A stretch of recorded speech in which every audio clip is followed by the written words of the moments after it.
Bienvenidos a esta mesa de debate, gracias por asistir, que celebramos hoy en conmemoración del 11F, como comentó Isabel, que es el Día Internacional de la Mujer y la Niña en la Ciencia. En esta mañana intentaremos abordar un tema que es de especial importancia para mujeres que, como yo y seguramente muchas de vosotras, estamos empezando nuestra carrera investigadora, y es el desafío del techo de cristal en la investigación. El techo de cristal hace referencia a esa serie de obstáculos a la que nos enfrentamos las mujeres a medida que intentamos avanzar en nuestra carrera profesional y que nos suponen un problema para alcanzar roles de liderazgo o de gestión. Por ello se denomina de cristal porque muchas veces estas barreras no son fácilmente visibles o no son explícitas, pero sí suponen un desafío para nosotras, para intentar avanzar en nuestra trayectoria. Entonces, para tratar este tema y reflexionar sobre estas posibles barreras y cuáles son las soluciones que podemos tomar, pues estoy encantada de presentaros a nuestras invitadas. Por un lado está la doctora Antía Pérez Caramés, que es profesora contratada doctora en la Facultad de Sociología y es investigadora en el grupo Equipo de Investigación Sociedades en Movimiento. Entre sus líneas de investigación destacan el análisis de las relaciones de género y de los cuidados. Por otra parte tenemos a la doctora Ana Abacatoira, que es profesora titular de Derecho Constitucional en la UDC, actual decana de la Facultad de Derecho y socia fundadora de la Red Feminista de Derecho Constitucional. Tenemos también a Lorena Alonso Marañón, que es doctora en Química Orgánica por la Universidad de A Coruña y ahora mismo es investigadora postdoctoral en el grupo SINCADMED aquí en el CICA. Y bueno, yo, como dijo Isabel, soy investigadora predoctoral en el grupo de Química Biológica del CICA y formo parte de la Comisión de Igualdad, Diversidad e Inclusión del centro. Bueno, espero que disfrutéis de esta mesa y que después podamos participar, podéis participar haciendo las preguntas que os interesen. Bueno, para abrir un poco la temática, quería, empezar por lo que se refiere a ese gráfico tijera que ilustra la representación de mujeres, que la representación de mujeres disminuye notablemente a medida que avanzamos en nuestra trayectoria profesional. Y esto es evidente en el ámbito de la investigación, observando que la mayor parte de los investigadores principales senior son hombres. Entonces, la pregunta que os lanzo es si consideráis que esto es un problema del pasado, en el que antes las desigualdades eran tan evidentes, o si anticipáis que seguirá siendo así en el futuro. Así que... Pues Ana, sí. Vale, bueno, empiezo yo por romper un poco el hielo. Bueno, yo creo que el punto de partida es que la situación ha cambiado notablemente desde no hace mucho tiempo aquí. Esto hay que reconocer que es así, ¿no? La radiografía de la sociedad, de las estructuras sociales en general, no tiene nada que ver con la de hace no demasiado tiempo. Es decir, desde que yo era pequeña, que ya hace bastante tiempo, pero la perspectiva y la realidad es totalmente distinta. Esto no quita que tengamos que afirmar que siguen reproduciéndose las relaciones de género.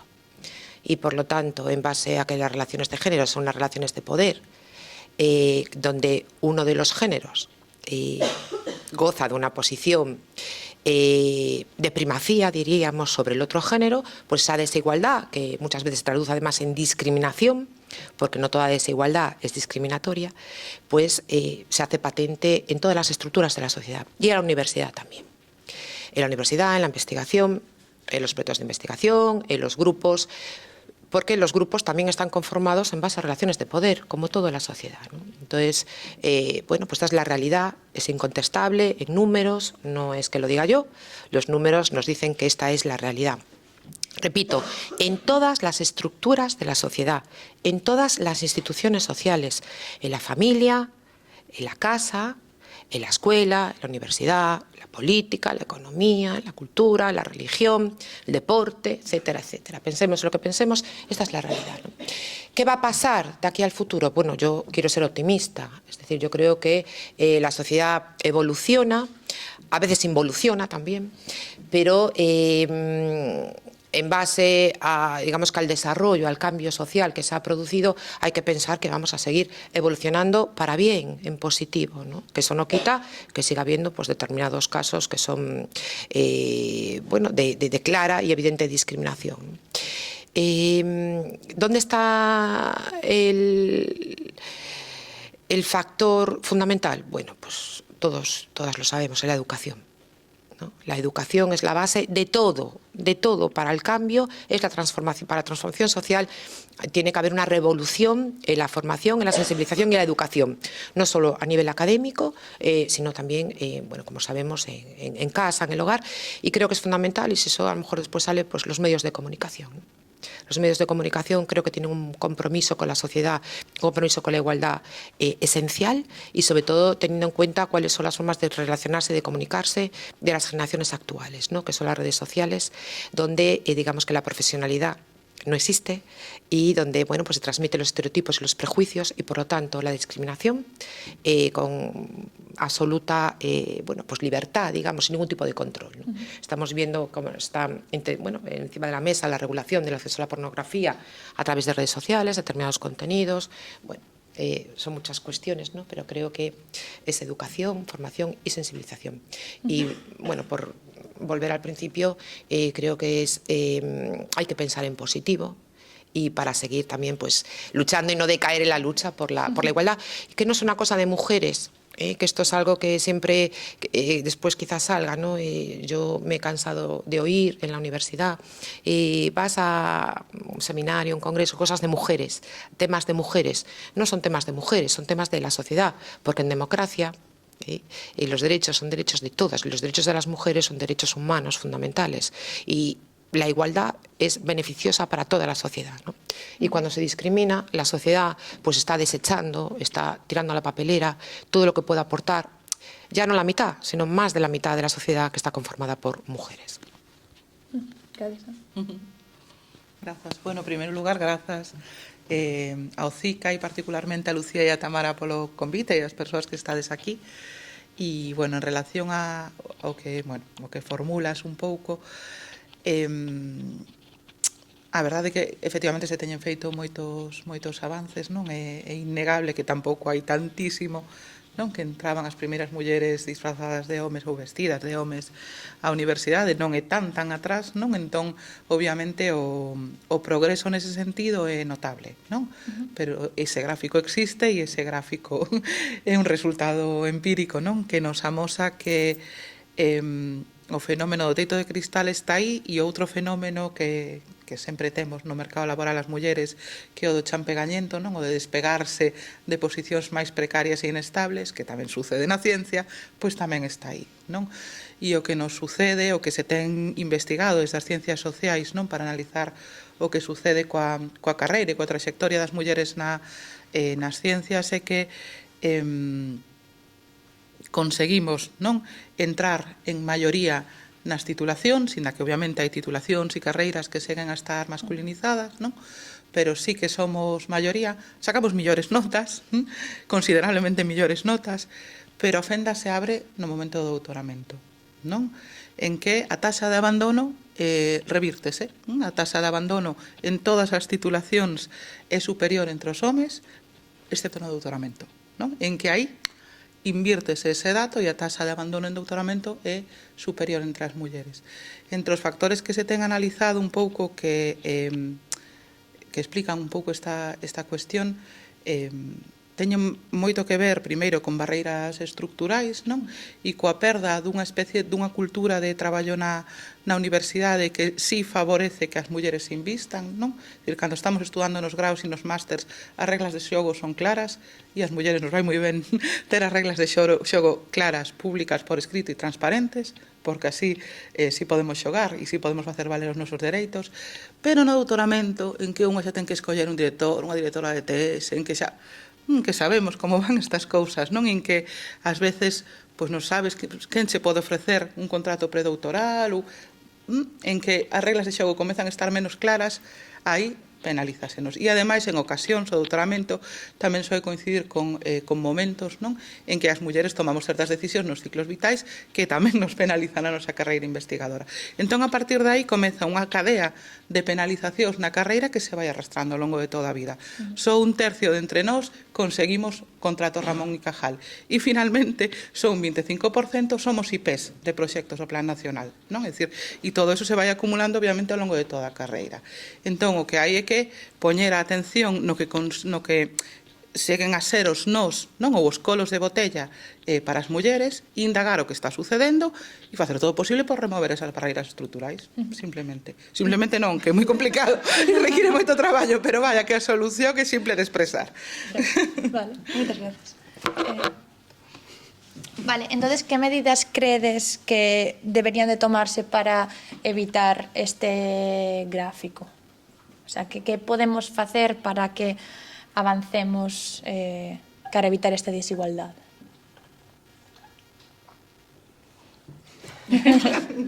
Bueno, pues retomando donde lo dejé, bueno, es una cuestión educativa. Repito, es que yo lo tengo clarísimo, o sea, es una cuestión educativa, es una cuestión de educar en la escuela desde los primeros ciclos, siempre lo decimos, es muy fácil decirlo, ¿no? Pero en igualdad es coeducación y igualdad, pero no solo, porque a veces nos centramos en que la desigualdad está en el ámbito público, ¿no? En el ámbito económico, en el ámbito político, en el ámbito académico, investigador, etcétera. Pero la desigualdad o la igualdad hay que trabajarla en el espacio privado. Es decir, a veces yo creo que se confunde un poco decir, no, que las mujeres ya están presentes en el mercado laboral, las mujeres participan en todas las esferas públicas, pero aunque hayamos avanzado, hayamos alcanzado cotas de igualdad en la sociedad, en el ámbito público, queda mucho por hacer en el ámbito privado. Que se ha hecho mucho, pero queda mucho por hacer, ¿no? Y me refiero al ámbito de los cuidados. El ámbito de los cuidados, sobre todo, bueno, pues cuando hablamos, decía Antía, ¿no? Decisiones vitales. Bueno, España es un país empobrecido demográficamente, es decir, la pirámide demográfica está invertida. Somos una sociedad terriblemente envejecida. Europa es un continente terriblemente envejecido, pero la respuesta está aquí. Es decir, ¿por qué no se tienen hijos? Porque es que el tener hijos penaliza, al final penaliza el desarrollo de una carrera profesional. Menos que antes, sí, pero sigue penalizando. Sigue penalizando. ¿Y por qué penaliza a las mujeres y no penaliza a los hombres? Bueno, pues porque queda mucho por hacer en el ámbito de la corresponsabilidad. La corresponsabilidad, es decir, en el cuidado no solo de los hijos, de las hijas, sino ahora también el cuidado de los mayores, en el cuidado de las personas dependientes. Es decir, la asunción de las cargas, de los cuidados, de los afectos, el encargarse de eso, que también es un ejercicio de derechos, o una satisfacción de derechos, pero también un ejercicio de deberes, porque también hablamos, bueno, yo hablo mucho como jurista, lógicamente, pero se nos llena la boca reclamando derechos, reclamando libertades, pero nos olvidamos de que los deberes también hay que cumplirlos y que los deberes hay que exigirlos. Y el deber de cuidar es, digamos que el correlativo del derecho a ser cuidado y a ser cuidada, ¿no? Pues la vida es un proceso vital, nos cuidan de pequeñitos, de pequeñitas, y cuando llegamos a la ancianidad o al final del proceso vital, necesitamos que nos vuelvan a cuidar. Esto es una cadena, es la cadena vital. Pues ahí hay que incluir a mujeres y hombres, porque las empresas no contratan igual a mujeres que a los hombres, porque bueno, pues contratar a mujeres pues sigue resultando gravoso para las empresas desde el punto de vista económico. Claro, las empresas se mueven por intereses económicos. Esto es una realidad. ¿Quiénes piden permisos, bueno, días para atender a los cuidados? Las mujeres mayoritariamente. Porque las mujeres también abandonan el mercado laboral más que los hombres cuando tienen hijos. Bueno, pues que tienen un contrato a tiempo parcial, tienen trabajos peor remunerados, bueno, es otra de las cuestiones donde están las brechas, y si hay que pagar a quien te cuide, pues a los menores, o a quien te cuide a los mayores, bueno, pues las familias echan números y al final pues hay también un abandono, un regreso al hogar más alto por parte de las mujeres que por parte de los hombres. ¿Qué podemos hacer?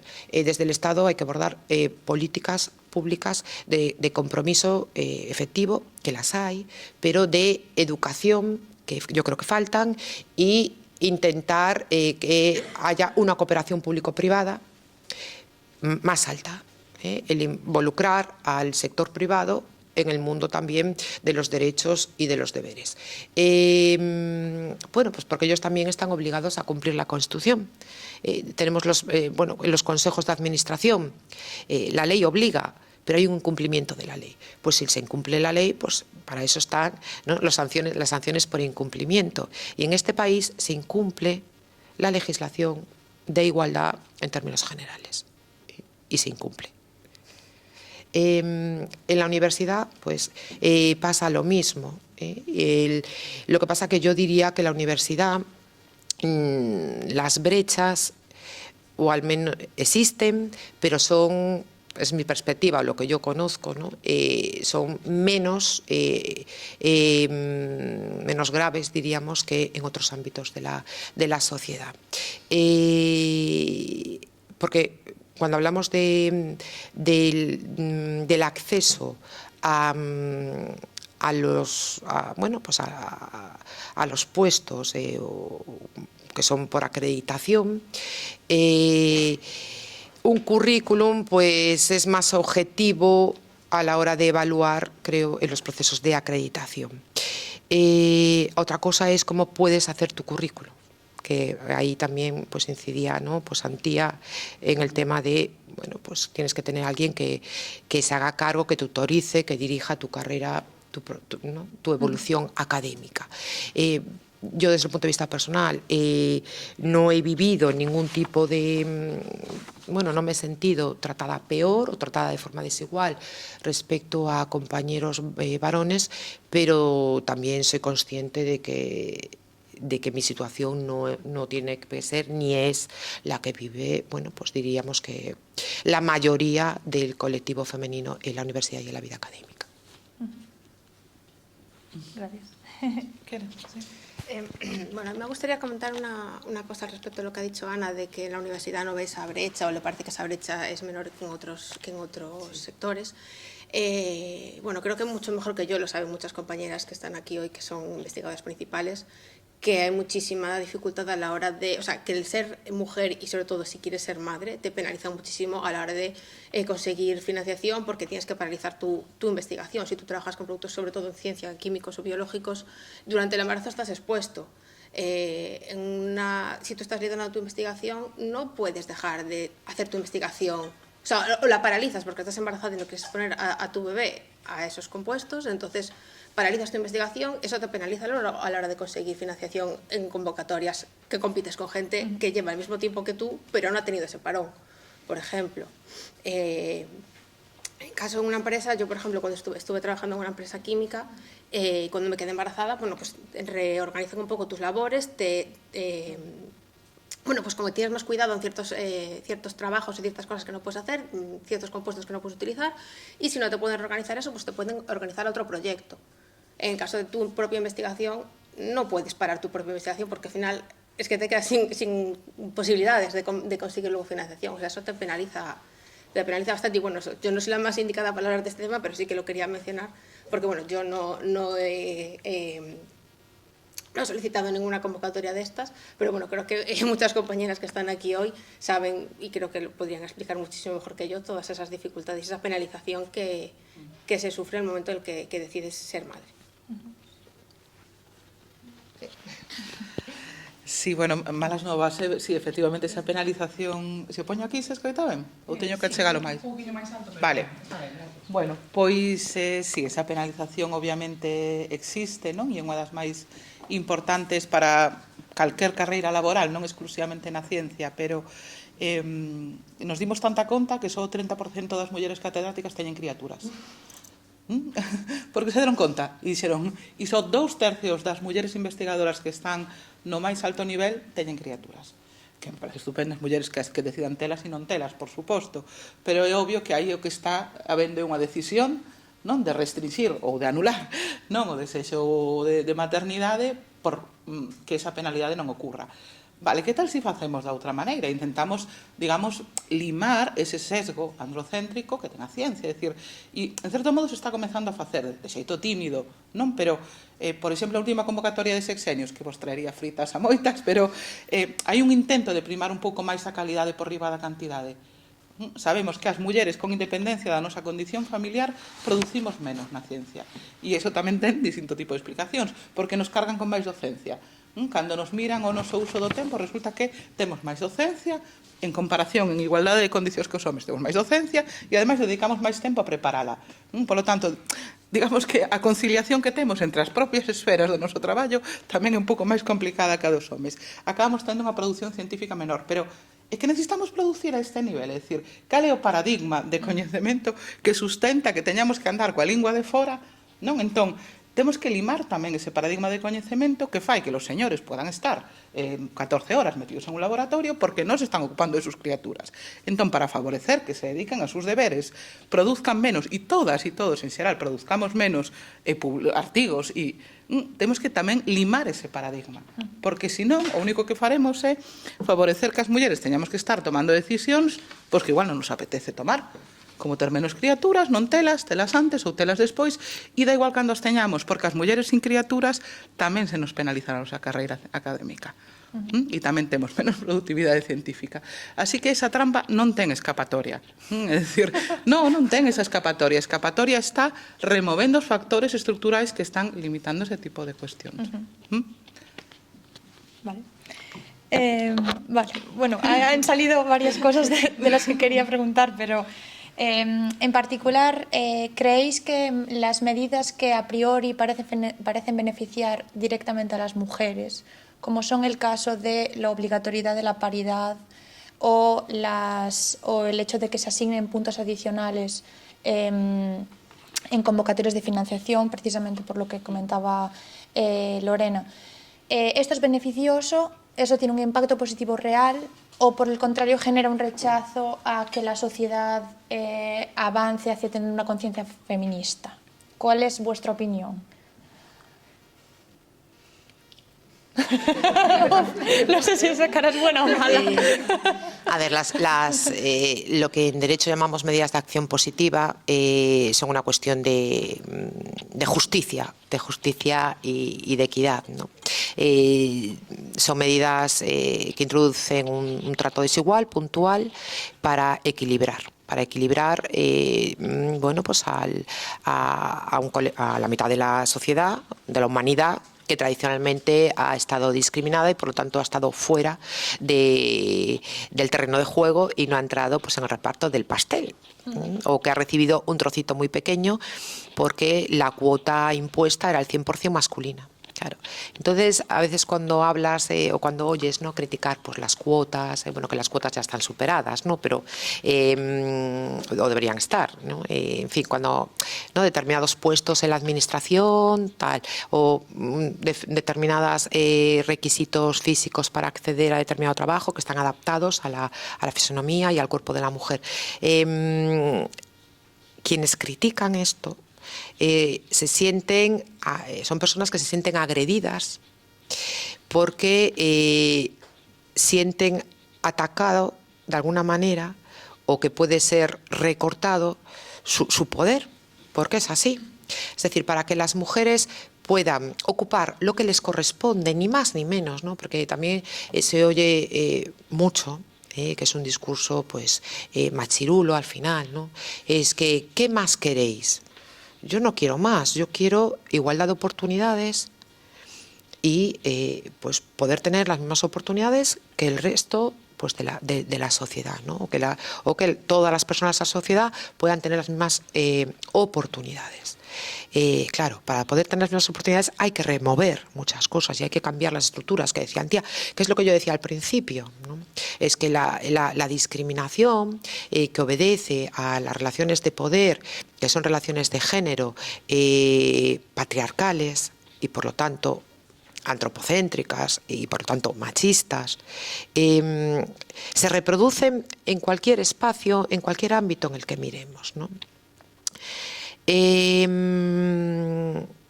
me ha ido lo que iba a decir. ¿Qué estaba diciendo? Claro, hay que remover, y para que las mujeres puedan acceder a lo que les corresponde, pues en muchas ocasiones los hombres, cuando los hombres hablan en general, el colectivo masculino, también tiene que estar dispuesto a dar un pasito atrás. Porque también tiene que estar dispuesto cuando hay grupos de investigación, bueno, pues ¿quién va a coordinar el grupo de investigación? Pues también el investigador hombre, masculino, pues también tiene que aceptar que hay en el colectivo, en el grupo, pues mujeres que también tienen derecho a coordinar o a presidir y no sé si me estoy explicando, ¿no? O sea, aceptar que es una cuestión pues de igualdad o de coigualdad, el que pues no siempre los hombres tienen que presidir o coordinar, porque es necesario que las mujeres sean visibles y que haya referentes femeninos. Y para eso las mujeres tienen que estar visibilizadas pues en todos los ámbitos, en la investigación, en la educación. Y cuando digo el pasito atrás, pues también me refiero a algo que ya ha salido. También estar dispuestos pues a no estar tanto tiempo en el despacho produciendo y ocuparte del espacio doméstico, del espacio privado, que son las cargas. Y el reparto corresponsable o reparto igualitario dentro de la estructura familiar, ¿no? Y eso también es dar un pasito atrás. El no producir 10 artículos o publicar 10 artículos y a lo mejor publicas 8. Pero también te ocupas de tus deberes, que además es que hay un deber constitucional. Y eso ya lo dijo el Tribunal Constitucional cuando hablamos de igualdad y de la asunción de cargas y deberes, el cuidado de los hijos. Ya en los años 80, jurisprudencia del Tribunal Constitucional que dice, sí, pero señores hombres, ustedes también tienen la obligación de asumir los cuidados y de asumir las cargas, porque eso forma parte de la igualdad de oportunidades entre mujeres y hombres. Y eso es lo que hay que meterse aquí y también hay que llevarlo a la práctica. Y dentro de las propias instituciones, en este caso pues académicas o organizaciones empresariales, también debería haber esa política, esos códigos internos, esos códigos éticos, de decir, se apaga la luz, y aquí, a partir de las 6 de la tarde, que sería pues un horario, bueno, que no lo existe en España, ¿no?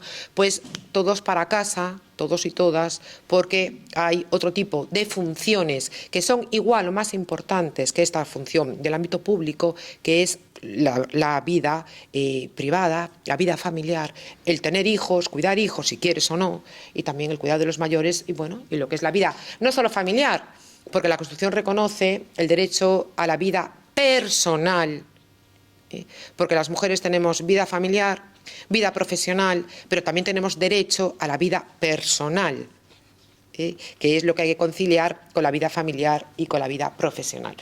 Y en eso, bueno, pues el reparto de los tiempos, los cuidados, pues sería pues un tema que también entraría aquí con lo público y lo privado.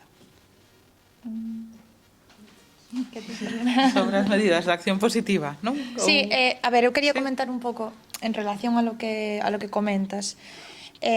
Yo estoy de acuerdo con esas medidas de acción positiva, pero creo que hay veces que están corruptas y que no se toman, vamos a ver cómo lo digo, no se toman de la manera correcta. Entonces, a veces pues se incluyen a mujeres dentro de los proyectos por, digamos, cubrir el cupo, y eso creo que es lo malo de la medida. Entonces, no sé si eso... Claro. A ver, sí, pero vamos, si queremos un pouco a par. A miña opinión sobre as medidas de acción positiva é indiferente. Honestamente, podo dala, non teño ningún inconvinte, pero a cuestión é que está demostrado científicamente que funcionan. Vale. Entón, como aquí estamos falando de ciencia, eu veño a falar de ciencias sociais, non? E hai estudios empíricos que demostran que son a única forma de remover certas formas que temos profundamente interiorizadas de funcionar, que crean prexuizos e estereotipos que somos, senón non pasaría. Os señores o que se dedican a facer habitualmente nos seus proxectos de investigación é eso, incluir a quien sea para que tengan méritos. Eso se chaman ciencias políticas All Boys Club, que se comportan como un grupo de amigos e coleguean e promueven a los suyos. Entón, non lle intentemos dar a volta para unha medida que nos favorece. Está demostrado, hai estudios de compañeiras sociólogas e politólogas que analizaron miles de currículums académicos, está demostrado que tú pos un currículum académico idéntico con unha foto dun señor e un currículum académico idéntico con unha foto dunha señora e todo o mundo, en media, prefiren en un 7% de ocasións máis o do home que o da muller, sendo currículum idénticos. Por qué? Porque vivimos unha sociedade patriarcal, estamos socializadas en iso. Todas temos prexuizos e estereotipos derivados da sociedade na que vivimos, que é desigual, que fomenta esa desigualdade e que está no día a día. Entón, cando nos corresponde xulgar, sin querer, ás veces de maneira involuntaria, non digo que a xente o faga de maneira intencionada, con perversidade e de forma malvada pola vida, pero esos prexuizos se che activan, ás veces sin que sexas consciente, e median o proceso de selección. Por eso hai que intervir nos procesos de selección, porque as sociedades estamos constituídas por persoas que nos socializamos nelas, que son sociedades desiguais, e estamos cargadas de prexuizos, estereotipos que vician a neutralidade dos procesos de selección. Como a vician, o que temos que facer é intervir neles. De feito, tamén temos unhas compañeiras que se dedicaron a analizar 1000 procesos de selección de titulares e catedráticos e catedráticas e detectaron que no momento en que non existe paridade nos tribunais e no momento en que hai un varón adicional por encima dunha muller, se promove un 14%, as mulleres teñen un 14% menos de probabilidades de sair elexidas nesa praza. Co cal, claro que funcionan as medidas de acción, funcionan empíricamente, é así. Vale, sí, eso era o que quería saber, basicamente, eu non teño unha opinión, a miña opinión é en base ao que podo percibir, pero que non sei se é a real ou a correcta ou a incorrecta, basicamente. Bueno, centrándonos en este centro en particular, en los centros de investigación, la pregunta es, ¿qué medidas podemos tomar nosotros como centro para evitar esta desigualdad, teniendo en cuenta que pues nosotros no tenemos el control de las personas que entran como investigadores postdoctorales o investigadores principales, ya que esto muchas veces va asociado a becas de captación de talento. Entonces, ¿cómo podemos promover esa igualdad dentro de nuestro centro? No sé si me expliqué.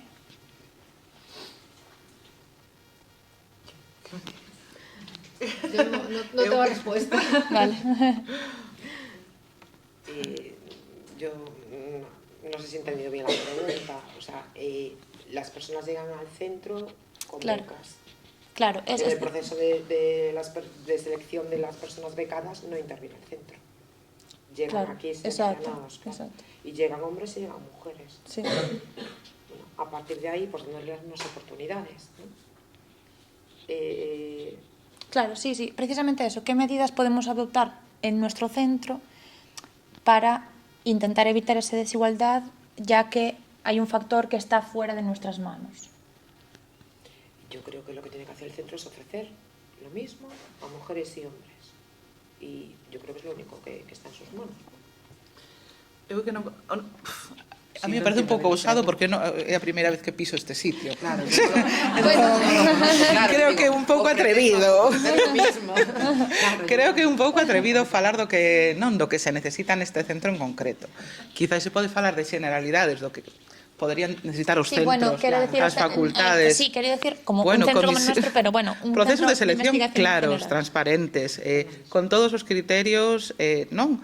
Vale, eso para empezar, comisións paritarias en todos lados, promoción e estímulo a que sexan as mulleres as que lideren pues, todo tipo de posicións nas que nos toca estar.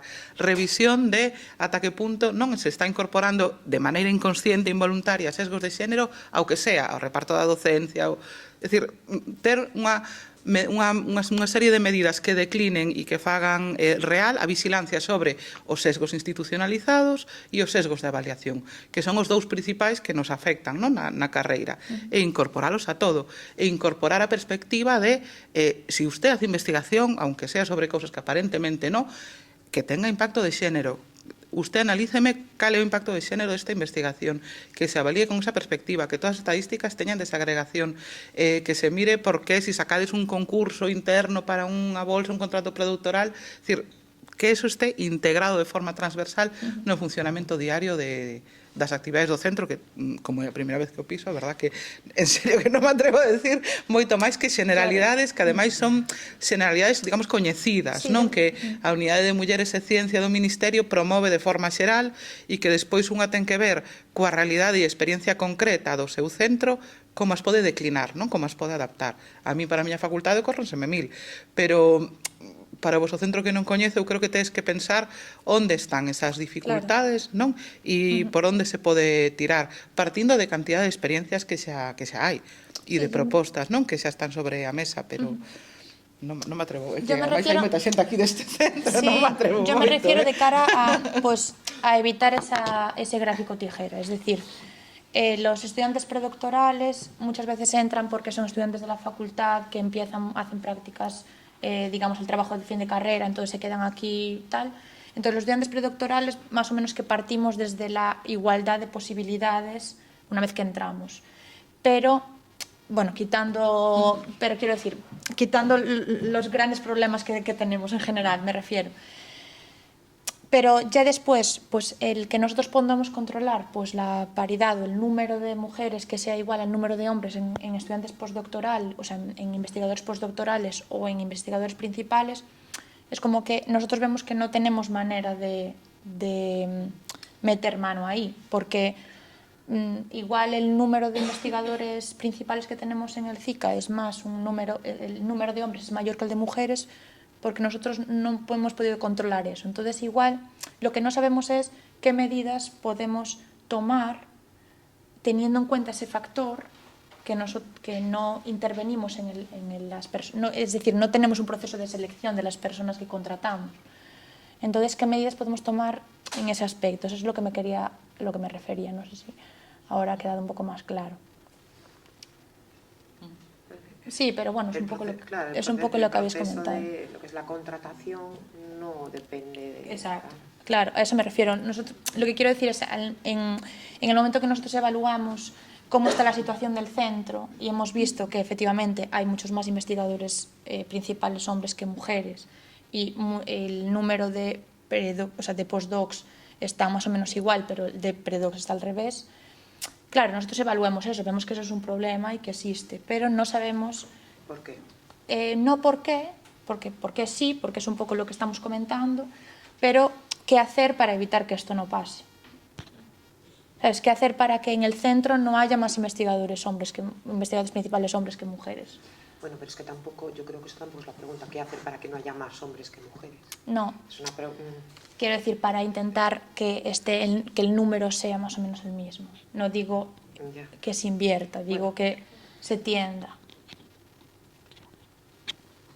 Igual un pouco como decís, se os escapa porque a ver, non formáis parte de... Como se fai aquí para ser investigadora principal? Se eu chego aquí ao CICA e digo, pues mira, yo sale la convocatoria de proxectos... Claro, igual é unha pregunta que se escapa de vuestro... Non, pero como se fai? É dicir, eu na miña facultade acabo de pedir agora un proxecto do Ministerio e xa tuven outros dous. E collín e os presentei, é dicir, aos meus compañeros... Bueno, é certo que Socioloxía é un pouco... Casualmente, Socioloxía é unha certa excepción a isto, porque temos bastantes proxectos do Plan Nacional e temos moitísimos proxectos liderados por mulleres. E fixadevos que eu creo que tamén o feito de que haxa liderados femininos en proxectos de investigación axuda tamén a que outras se vexan representadas e digan, vale, pois a seguinte convocatoria vou yo. Es máis, se na seguinte convocatoria vas tú, o que vou facer é botarche unha man para que vayas. É dicir, axudemos as compañeiras que están tamén comenzando na carreira laboral, non? E vexamos cales son os elementos que están impedindo que as mulleres se postulen como IPs, porque finalmente existen uns requisitos do Ministerio, non? Si tú os cumples, e se hai mulleres aquí no CICA que os cumplen, a priori poderían presentarse. Entón, se non o fan, non sei se é que non o están facendo, se é que teñen a capacidade formal de poder presentarse e non o están facendo, está a haber algo na cultura institucional do centro que as está botando para atrás. Analizade cales son esos elementos e intenta de corregilo. Non sei, porque nas culturas institucionais aí hai que ser un pouco antropóloga, non? E hai que ver exactamente como se están plasmando eses prejuicios e eses estereotipos, porque ás veces vou vos poñer un caso, bueno, en fin, como non vou mencionar nomes, eu nesta convocatoria de proxectos de investigación quería convidar a unha colega de outra universidade, e non vou decir cal, porque senón hai aquí este nivel de protección de datos, bueno, a outra colega que fose coIP comigo, non? E ela tiña os requisitos, pero no seu departamento, sabedes o que lle dixeron? No te toca. No te toca. No te toca, vienen los requisitos del Ministerio. No. No te toca, viene en unhas formas de funcionar no seu departamento, polas cales, pois ahora vas tú, ahora pides tú vienes ahora en mi equipo de investigación, entonces te esperas 2 años. Sí, vos sona esto de algo? Vos sona este tipo de cultura institucional? Bueno, pois a cultura institucional está demostrado, nos penaliza máis as mulleres. E ese no te toca se nos dice con máis facilidade as mulleres. Bueno, pois esta rapaza non veu de coIP comigo, a pesar de que cumple todos os requisitos e ten un curriculazo impresionante. Entón, analicemos na casuística que tipo de elementos da cultura institucional están favorecendo que a determinada xente, máis as mulleres que os homes, non nos toque. E intentar de traballar para que nos toque.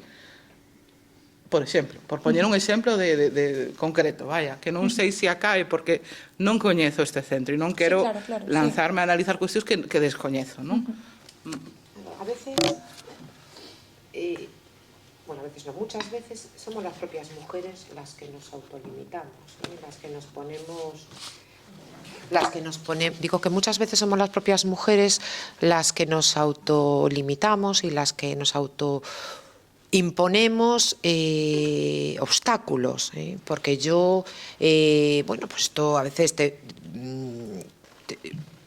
plantean determinadas cosas, gestionar, tal, o a compañeras, o presentarse a lo que sea, dicen que no.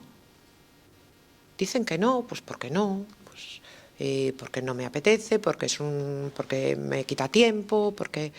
entonces, bueno, pues a lo mejor, claro, te quita tiempo, pero bueno, tú gana tiempo de otra cosa también, o prioriza. Es que a veces, pero esto de autolimitarnos viene mucho por la socialización. O porque sí, pero bueno, este es otro tema que también hay que analizar y que tener en cuenta, o porque creemos que no vamos a ser capaces, porque eso también nos lo han impuesto, porque nos han socializado el tema de, bueno, pues que el referente tiene voz masculina, que el poder tiene voz masculina, que el protagonismo tiene voz masculina. Y esto también es una labor que hay que hacer, que las mujeres, cuando digo las mujeres, bueno, claro, evidentemente me entendéis, ¿no?, que se crean capaces de hacer las mismas cosas que los hombres y por lo menos igual que los hombres, o sea, la misma calidad y en la misma cantidad. Y en esto yo creo que queda mucho por hacer también, que muchas mujeres creen que no van a ser capaces o que no van a ser capaces de hacerlo igual que sus compañeros. Y esto, bueno, pues lo que es la gestión, dirección de departamentos, también se ve mucho, que declinan o no aceptan propuestas que se hacen. Bueno, esto yo hablo al menos desde mi experiencia. Y yo creo que aquí también muchas mujeres tienen que cambiar el chip. Pero eso quizá no es un poco responsabilizarnos del problema. Quiero decir, igual nosotras decimos que no, pues efectivamente porque se nos carga con más responsabilidades, o es decir, que es una cosa que la sociedad nos ha impuesto, que nosotros no somos capaces de... O sea, que nos hace pensar que no somos capaces o tal. No creo que sea... o sea, creo que poner el foco en que nosotras tenemos la culpa de decir que no es el camino correcto. No, no pongo el foco ahí, pero digo que hay muchas mujeres que, no sé si la palabra es conformarse, pero que, bueno, pues obedece lógicamente a la formación, a la socialización, al tipo de educación, ¿no? Pero creo que queda mucho por hacer también ahí, en el ámbito, en el colectivo de, bueno, pues las mujeres, ¿no? Con muchas mujeres, que también hay que trabajar eso, el de creerse que estamos capacitadas, que somos buenas cuando trabajamos y que hacemos bien nuestros trabajos, ¿no? Y yo creo que eso también, bueno, y es educación, claro, socialización, pero bueno, pues, quiero decir, no es solo cosa de hombres, lo que decía antes, ¿no? También el machismo está muy presente de forma involuntaria, como queramos, en muchas mujeres, ¿no? Y bueno, es una cuestión de educación social, claro. Pero no es que diga que las mujeres son culpables, digo que muchas mujeres tienen también que creerse que son capaces. Que son capaces, y entonces se autolimitan a ellas mismas, claro, pues se autolimitan. Se ponen barreras, dicen no voy a ser capaz, no voy a poder, no me van a hacer caso, lo mío pues no va a ser tenido en cuenta, o no lo van a valorar, o incluso pues en los foros pues no levantan la mano, no intervienen, ¿no? Son más voces masculinas que voces femeninas, siendo auditorios mayoritariamente femeninos, o bueno, pues eso, y yo creo que en aulas es algo que se produce también. Participan más, quizás son más los chicos que las chicas, y eso es por lo que decía antes, ¿no? Porque los referentes, pues tradicionalmente, históricamente han sido masculinos, ¿no? Y la voz femenina pues brilla por su ausencia en muchos casos. Sí, precisamente la siguiente pregunta iba en relación a eso. Va en relación a que las mujeres percibimos y recibimos un trato diferente por parte de nuestros compañeros y de nuestros superiores. Y esto lo hemos reflejado en la encuesta de igualdad que hemos hecho en el centro, en el que se manifiesta en que que nuestra opinión no es tan escuchada o tan valorada, que nosotros tenemos que demostrar más para conseguir los mismos objetivos, o incluso los logros que nosotros alcanzamos no nos atribuyen adecuadamente, que es lo que se denomina el efecto Matilda. Entonces, ¿cuál sería el camino para mejorar en este aspecto? En relación a esto, en mi opinión, no creo que nosotros tengamos que responsabilizarnos de estas acciones, pero es decir, cómo hacemos que una sociedad entera cambie en la forma en la que nos percibe.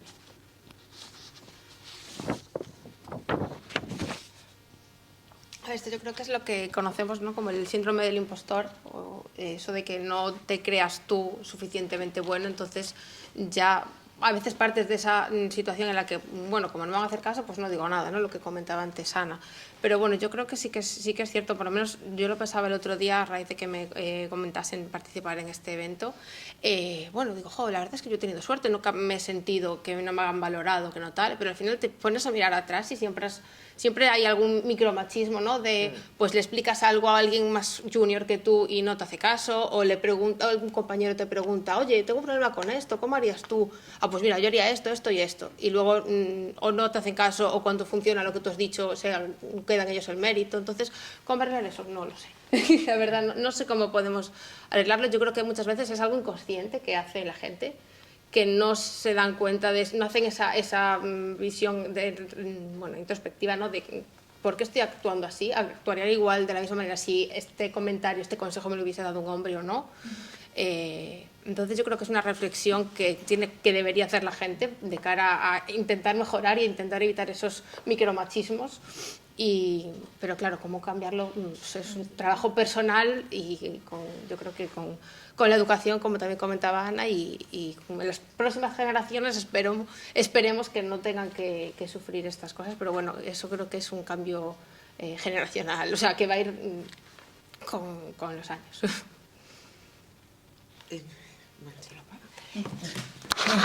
Non agardemos tanto, vamos a ir empezando a facer algo, non? É dicir, se fixestes unha enquisa e vos deuses datos, pois non sei, tede unha reunión, en primeiro lugar, poñedeos en común para que ese proceso de reflexión comece a activarse, non? Porque non sei, supoño que todo o mundo ás veces nos decatamos de que temos actitudes e tú, ai, creo que aquí non. Entón, se unha promove algún tipo de debate que favorece que eses procesos de reflexión se activen, xa é algo. É dicir, ás veces hai que ir un pouco así como a pasos así de pequenos, non? De miguiñas que se consiguen grandes cousas, non? Entón, promover ese tipo de espazos de reflexión xa é algo. Despois, nas culturas de debate, que é unha tontería que costa moi pouquiño incorporar, non? De debate, de, pois eso, de reunións, de comisións, de grupos de traballo, é dicir, favorecer que todo o mundo teña que falar e teña que decir algo, ainda que non lle apeteza moito, ainda que sea un tema que dis tú aparentemente ou aquí, é dicir, que todas as voces teñan que pronunciarse, teñan que, é dicir, crear elementos, non? Nas formas que temos de debatir, de presentar cousas, de recadar opinións ou de expoñelas, en que se favoreza que todo o mundo, incluso tamén as persoas introvertidas, non? Teñan que estar ali, teñan que dar a súa opinión para que polo menos xa haxa unha escoita, porque ás veces xa non hai nin esa escoita, non? Despois o que vamos a traballar é sobre, porque eses prexuizos non inconscientes, involuntarios, sin maldade, como están aí, están en todo o mundo e se reproducen, o problema é que despois, cando tú tes esa persona sentada no tribunal da túa praza, tamén os vai a levar aí. Entón, o que hai que intentar é que non cheguen ou cheguen en menor medida aí, non? E para que cheguen en menor medida aí é toda esa panoplia de ferramentas que levan a limitar ou a reducir o que se chaman os nesgos ou os sesgos nas avaliacións por cuestións de xénero, que son algúns de tipo formal, que tú coñecerás ben, non? Que son todas aquelas cuestións que penalizan, por exemplo, as carreiras que temos, non máis interrumpidas polos permisos de maternidade, removelas de todos os procesos de selección ou de valoración de complementos, de méritos, do que sea, e logo que nos comités haxa paridade e incluso haxa elementos que permitan valorar, non? O noso tipo de carreiras nos que se cadran, as contribucións son menos, pero se poden incorporar elementos de calidade. Entón, hai moito que facer desde o micro tamén, non nas discusións e nos debates diarios, e nas reunións, nas comisións, nas reunións do departamento, da facultade, para asegurarse que a voz de todo o mundo é escoitada, non? E respetada e tida en conta, ata o nivel de proceso de selección. Aí traballo arreo, pero non o deixemos para xeracións futuras, que eu quero que as vosas carreiras sexan fantásticas, así que, por favor.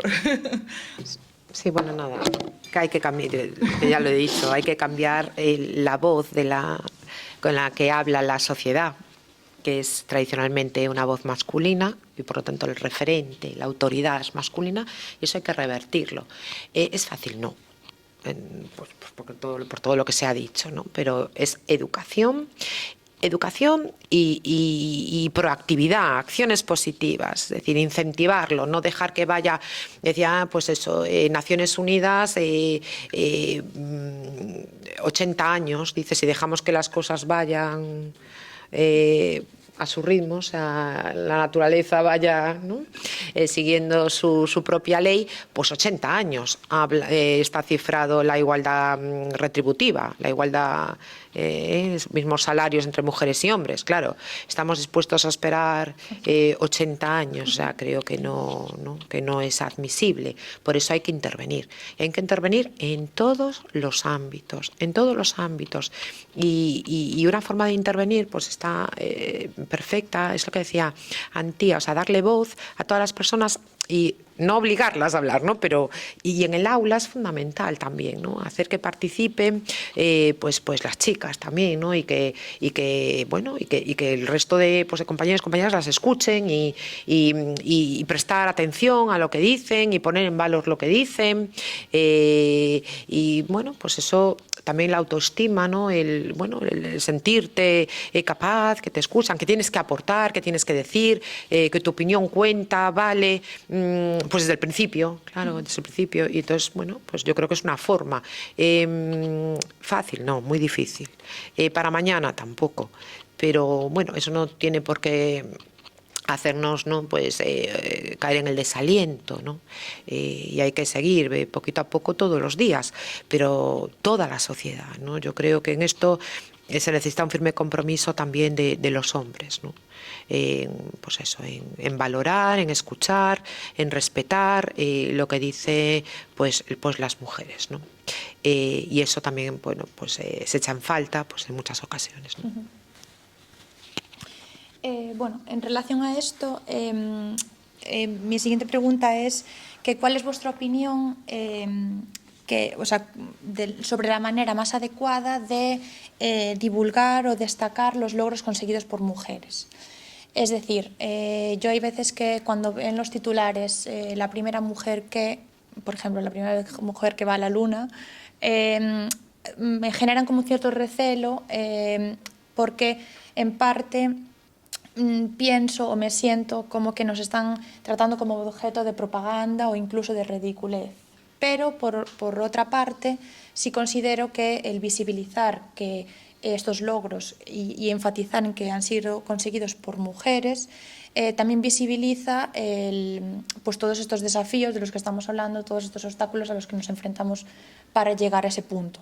Entonces, ¿cuál es vuestra opinión al respecto? ¿Cuál creéis que sería la mejor manera de hacerlo?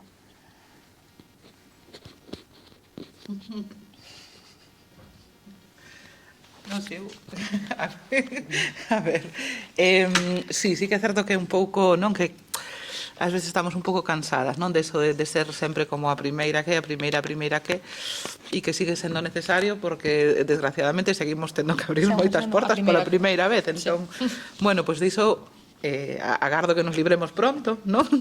Pero de momento sigue tendo que ser así, non? Eu creo que sí que é necesario, non, destacar a chega das mulleres á ciencia de forma específica e particular e contribuir tamén a este movimento como un pouco xenealóxico, non? De botar a mirada para atrás e de ver quen estiveron tamén facendo ciencia e de reescribir a historia de algunhas ciencias, non? En socioloxía, por exemplo, eu menciono a miña disciplina porque é a que máis coñezo, tamén disculpado un pouco, non, este sesgo incorporado, pero desde aí, eu, cando estudiei socioloxía en teoría sociolóxica, e tuve excelentes profesores, señores, pero excelentes profesores, non estudiei ninguna muller en teoría sociolóxica clásica, pero xa desde hai uns anos, incluso non me atrevo a decir moito décadas, xa hai moito movimento principalmente de mulleres no ámbito da socioloxía, rescatando, é dicir, excavando, non, casi literalmente para recuperar a obra de mulleres que foron silenciadas. E tamén en esa recuperación non é unha recuperación simple, sino que tamén unha recuperación que permite desplazar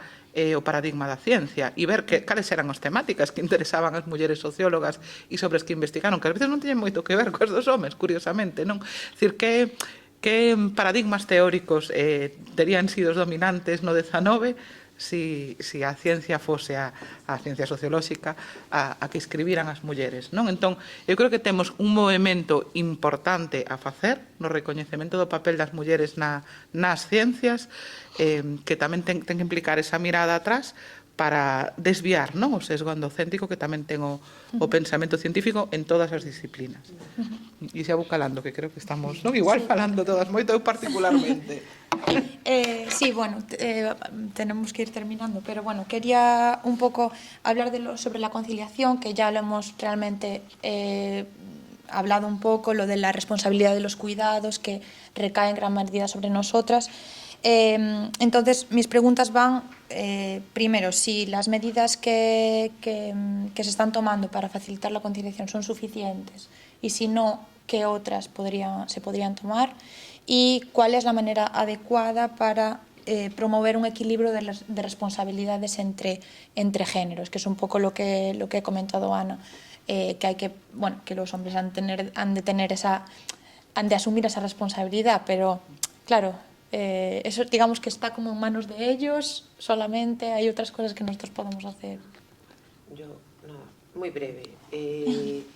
Yo creo que primero tiene que intervenir el Estado, es decir, y hay que regular los horarios.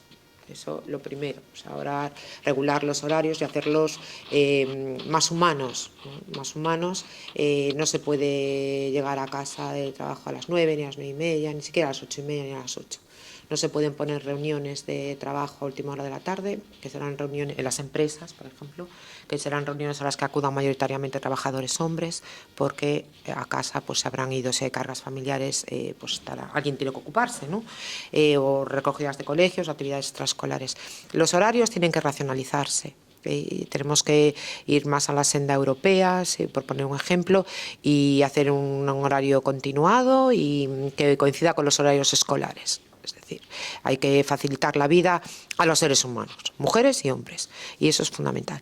Y por tanto, si a casa hay que irse a determinada hora, no sé, no puede haber reuniones fuera de los centros de trabajo ni en el bar tomando unas cervezas, ni esas reuniones extra, que son reuniones de trabajo donde se promociona y donde se fomentan las relaciones de poder, que son relaciones de género, porque sean reuniones, bueno, pues entre compañeros, colegas, amigos, pero ahí se gesta pues mucho de lo que hay que cambiar, ¿no?